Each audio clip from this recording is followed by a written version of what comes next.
राधा वल्लभ श्री हरिवंश। ब्रह्मवैवर्त पुराण अध्याय नंबर 18। तो 18वें जो अध्याय में यहाँ पर जो उपब्रहण जी हैं, तो भगवान कहते हैं कि इनको तुरंत जीवित करो।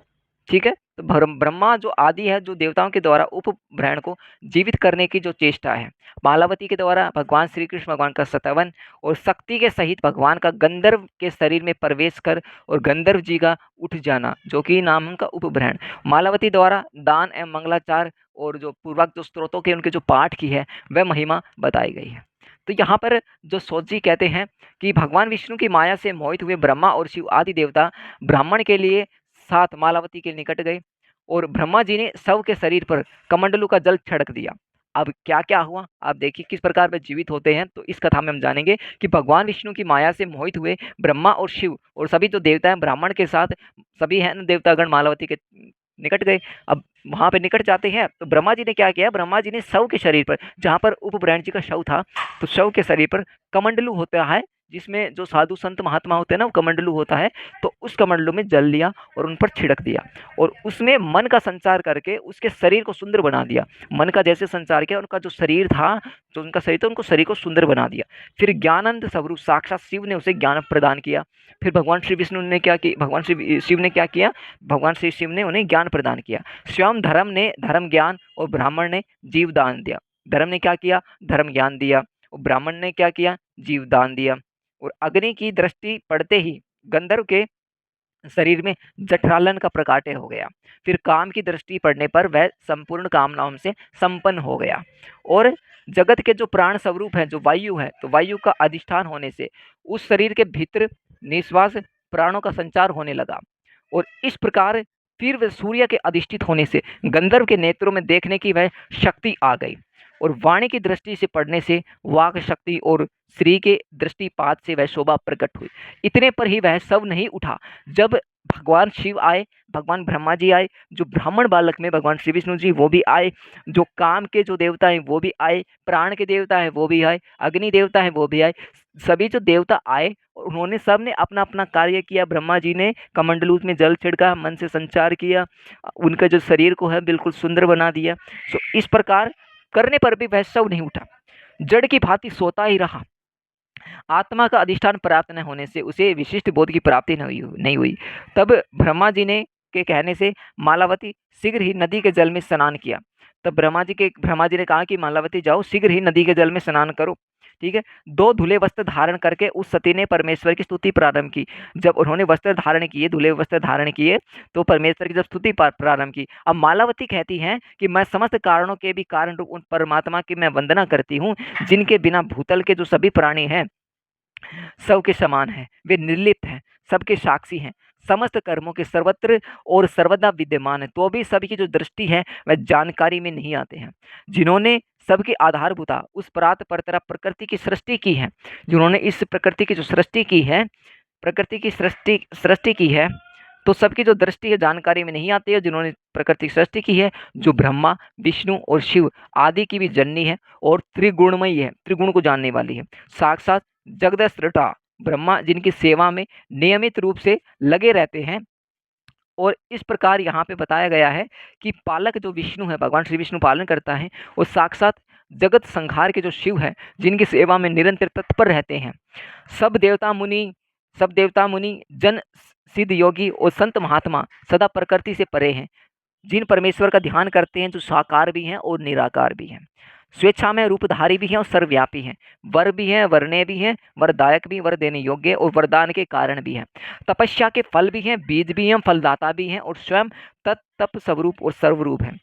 सबके आधार, सबके कारण, संपूर्ण कर्म, उन कर्मों के फल देना और जो फलों के जो दाता हैं, तथा जो कर्म बीज का नाश करने वाले हैं, उन परमेश्वर को मैं प्रणाम करती हूँ।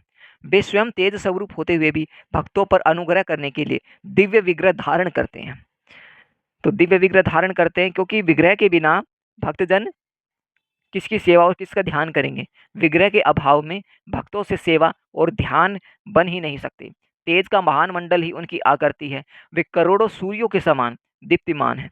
उनका रूप अत्यंत कमनीय और मनोहर है। नूतन मेघ सी श्याम कांति शरद ऋतु के प्रफुल्ल कमलों के जो समान नेत्र हैं, जो शरद पूर्णिमा के चंद्रमा की भांति मंद मुस्कान है जिनकी, तो मंद मुस्कान की छटा से शोभित मुख और करोड़ों कंदर्पों को तिरस्कृत करने वाले लावण्य उनकी सहज विशेषताएं, ये भगवान जी की सभी विशेषताएं बताई गई। वे मनोहर लीलाधाम वे मनोहर लीला धाम है, उनके संपूर्ण अंग चंदन से चर्चित हैं और रत्न में आभूषणों से विभूषित, रत्नों से भरा हुआ है भगवान का। और उनके जो दो बड़ी बड़ी भुजाएं हैं, उनके हाथ में मुरली है, हाथ में उनकी मुरली, श्री अंगों पर रेशमी पीताम्बर शोभा रहता है, किशोर उनकी अवस्था है, वे शांत स्वरूप राधा कांत आनंद से परिपूर्ण है। कभी निर्जन वन में गोपालंगाओं से घिरे रहते हैं, गोपालों से घिरे रहते, गोपियों से घिरे रहते हैं। कभी रास मंडल में विराजमान हो राधा रानी से सम्राधित होते हैं, कभी गोप बालकों से घिरे हुए गोप वेश से सुशोभित होते हैं, कभी सैकड़ों शिखरों वाले गिरिराज गोवर्धन के कारण शोभा से युक्त रमणीय वृंदावन में कामधेनुओं के समुदाय को चराते हुए रहते हैं, बाल गोपाल के रूप में देखे जाते हैं। कभी गोलोक में विरजा के तट पर परिजात वन में मधुर मधुर वेणु बजाकर गोपालनखाओं को मोहित किया करते हैं। तो भगवान श्री कृष्ण की यहाँ पर महिमा बताई गई कि भगवान श्री कृष्ण किस प्रकार दो उनकी भुजाएं हैं और हाथ में उनकी मुरली है, बाल सखाओं के साथ गैया चराया करते हैं। तो एक नन्हे से बालक हैं, बड़े ही मोहित करते हैं। जो गोवर्धन पर्वत है, जो गिरिराज जी हैं, तो उनकी शोभा से जो वृंदावन में कामधेनुओं के लिए समुदाय को चराए हुए बाल गोपाल के रूप में देखे जाते हैं। जो गोलोक में विरजा के जो तट पर जो मधुर मधुर वेणु जो बजाते हैं ना, तो उनको मोहित कर देते हैं उन गोपाल को। कभी निरामय वैकुंठ धाम में चतुर्भुज लक्ष्मीकांत के रूप में रहकर चार भुजाधारी पार्षदों से सेविक होते हैं। कभी तीनों लोकों के पालन के लिए अपने अंश रूप श्वेत दीप में विष्णु रूप धारण करके रहते हैं और पदा उनकी सेवा करती रहती हैं। कभी किसी ब्रह्मांड में उनकी अंश कला द्वारा ब्राह्मण रूप में विराजमान होते हैं। कभी अपने ही अंश से कल्याणदायक मंगल रूप शिव विग्रह धारण करके शिव धाम में निवास करते हैं। अपने 16वें अंश स्वयं ही सर्वाधार प्रातपर एवं महान विराट रूप धारण करते हैं, जिनके रोम रोम में अनंत ब्रह्मांडों का जो समुदाय है वह शोभा पाता है। सो इसी प्रकार बताया गया है कि कभी अपनी ही अंश कला द्वारा जगत की रक्षा के लिए लीलापूर्वक नाना प्रकार के अवतार लेते हैं। उन अवतारों के जो स्वयं हैं, स्वयं ही सनातन बीज हैं, स्वयं अवतार लेते खुद ही वह बीज है। कभी योगियों एवं संत महात्माओं के हृदय में निवास करते हैं, वे ही प्राणियों के प्राण स्वरूप परमात्मा है एवं परमेश्वर है। मैं मूड अबला उन निर्गुण एवं सर्वव्यापी भगवान स्तुति करने में सर्वदा असमर्थ हूँ। मालवती कह रही है मैं समर्थ हूँ भगवान की स्तुति करने में, वे अलक्ष्य है, सारभूत तथा मन और वाणी से परे हैं।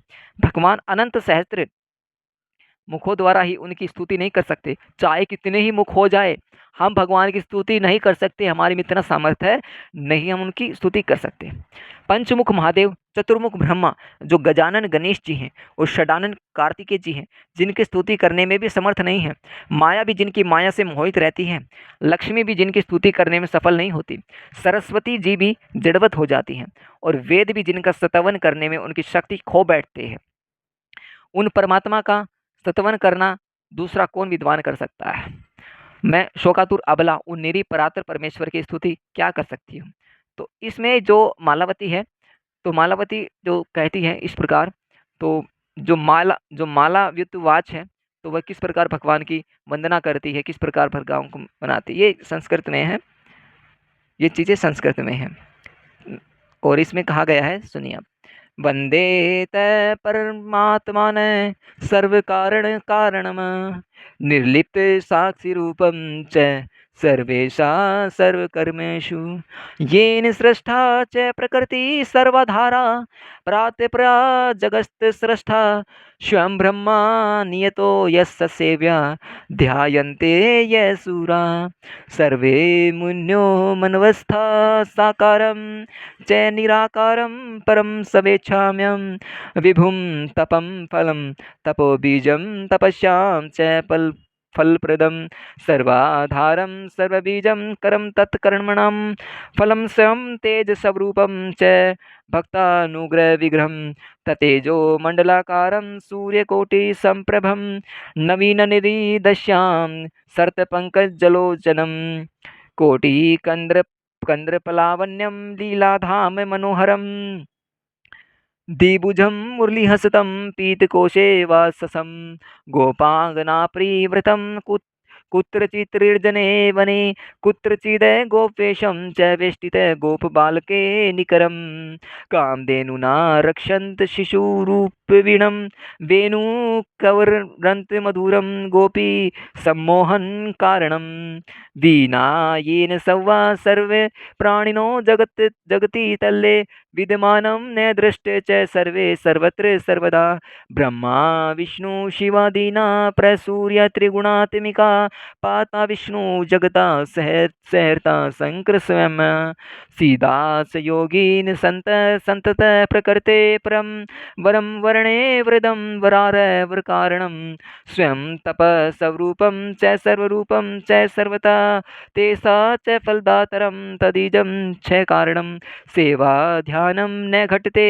भक्तानां विग्रहं विना अतीव कमनीयं च रूपं तत्र मनोहरं शरत् पार्वणचन्द्रास्य मीशदास्य समत्वितं चन्दो नोक्षित सर्वाङ्गरत्नभूषणं भूषितं किशोरव्यंसं शान्ति शान्त राधाकान्तमनन्तकं कुत्रचिद्रासमध्यस्थं राधा परिसेवितं सत्सृङ्गचलोत्रकृष्टे रम्ये वृन्दावन वने गोलोके ब्रिजातीरे परिजात वने वने निरामये च वैकुंठे कुत्रचित् चतुर्भुजम। सो इस प्रकार जो मालावती है भगवान श्री कृष्ण भगवान की वंदना करती है इस प्रकार। तो ऐसा कहकर जो गंधर्व कुमारी है वह मालावती चुप हो जाती है और फुट फुट कर वह रोने लगती है। भय से जो पीड़ित होती है उस सती ने कृपा निधान भगवान श्री कृष्ण को बारंबार प्रणाम किया। तब निराकार परमात्मा भगवान श्री कृष्ण ने अपनी शक्तियों के साथ मालावती के पति गंधर्व उपभ्रहण के शरीर में अधिष्ठित हुए और उनका आवेश होते ही गंधर्व वीणा लिए हुए उठ बैठा और शीघ्र ही स्नान के पश्चात दो नवीन वस्त्र धारण करके उसने देव समूह को तथा सामने खड़े हुए उन ब्राह्मण देवताओं को प्रणाम किया। तो इस प्रकार उपभ्रहण जीवित हो जाते हैं। जब वह फुट फुट कर रोने लगती है, उनकी वंदना करती है, उपवास करती है, तो वह भगवान श्री कृष्ण जब उनके शरीर में अंदर हो जाते हैं, जो अधिष्ठित होते हैं उनके शरीर में, तब उनका आवेश आते ही गंधर्व वीणा लिए वे उठ बैठते हैं और इस प्रकार शीघ्र ही स्नान के पश्चात दो नए वस्त्रों के साथ धारण करके देव समूह के साथ सामने जब देखते हैं तो उन खड़े होते हैं और उन सभी ब्राह्मण देवताओं को प्रणाम करते हैं। फिर तो देवता दंदुभी बजाने और फलों की वर्षा करने पर लगे। उन गंधर्व दंपति दृष्टिपात करते उन सब में आशीर्वाद, सबने उनको उत्तम आशीर्वाद दिया। गंधर्व ने एक क्षण तक देवताओं के सामने नृत्य और गान किया। देवताओं के वर्ष से नया जीवन पाकर जो गंधर्व उपब्रहण है अपनी पत्नी के साथ फिर से गंधर्व नगर में चला गया। सती मालावती ने ब्राह्मणों को करोड़ों रत्न और नाना प्रकार के धन दिए तथा उन सबको भोजन कराया, वेद पाठ और मंगल कर्ता करवाए, भांति भांति बड़े बड़े उत्सव रचाए। उन सब में एकमात्र हरि नाम कीर्तन रूप मंगल कीर्तन की प्रधानता रही। देवता अपने अपने यहाँ पे जो देवता हैं अपने अपने स्थान को चले गए और ब्राह्मण रूपधारी साक्षात श्री हरि अपने धाम को पधारे। अब शौनक जी से कहते हैं, यह सब प्रसंग मैंने तुम्हें कह दिया, सुना दिया है, साथ ही सत्यव्राज का भी वर्णन किया है। जो वैष्णव पुरुष पूजा काल में इस पुण्य में स्त्रोत का पाठ करता है वह श्री हरि की भक्ति एवं उनके दास्य का सौभाग्य फल पाता है। जो आस्तिक पुरुष होते हैं वह वर प्राप्ति की कामना रखकर उत्तम आस्था और भक्ति भाव से इस स्त्रोतों को पढ़ता है। वह धर्म अर्थ काम और मोक्ष के संबंधी फल को निश्चय पाता है। इस स्त्रोतों के पाठ से ही यहाँ पे जो विद्यार्थी को विद्या का और जो धनार्थी होते हैं उनको धन का, भार्या की इच्छा रखने वाले भार्या को और पुत्र की कामना वाले को पुत्र का लाभ होता है। धर्म चाहने वाला धर्म और यश की इच्छा यश पाता है। जिसका राज्य छिन जाता है वह राज्य, और जिसकी संतान नष्ट हो गई है वह संतान पाता है। रोगी से और कैदी बंधन से मुक्त हो जाता है। भयभीत पुरुष जो भय से छुटकारा पा जाता है। जिसका धन है वह नष्ट हो गया है उसे धन की प्राप्ति होती है। जो विशाल वन में डाकुओं अर्थात हिंसक जंतुओं से जो घिर जाता है वह दावानल से दग्ध होने की स्थिति में आ गया अथवा जल के समुद्र में वह डूब रहा है और वह इस स्त्रोतों का पाठ करके सब विपत्तियों संकटों से वह छुटकारा पा जाता है। सो इस प्रकार यहाँ पर जो ब्रह्मवैवर्त पुराण का जो ये अध्याय है ये यहीं पर समापन होता है। प्रेम से बोलिए श्री राधे राधे। जय श्री राधा वल्लभ श्री हरिवंश।